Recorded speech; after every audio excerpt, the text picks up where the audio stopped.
Welcome to Not Milk Never Milk. Subscribe if you're lactose intolerant.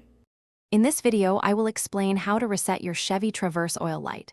First, ensure your vehicle is off, then turn the ignition to the on position. Do not start the engine. Next, locate the driver information center buttons, usually found on your dashboard or steering wheel.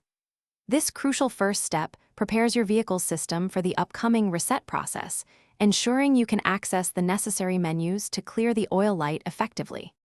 Now, using the Driver Information Center controls, press the Menu button repeatedly.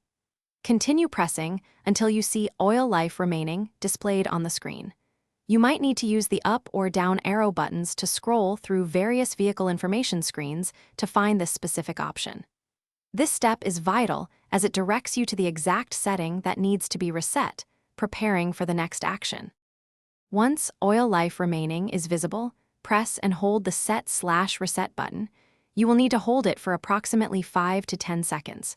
As you hold it, the oil life percentage on the display will change, typically showing 100%.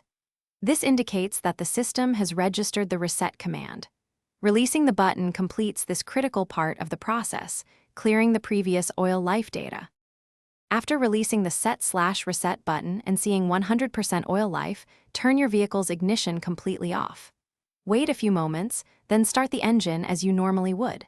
Observe your dashboard. The oil change light should now be off, confirming the successful reset. If the light remains on, simply repeat these 4 steps from the beginning to ensure proper execution. You've successfully reset your oil light.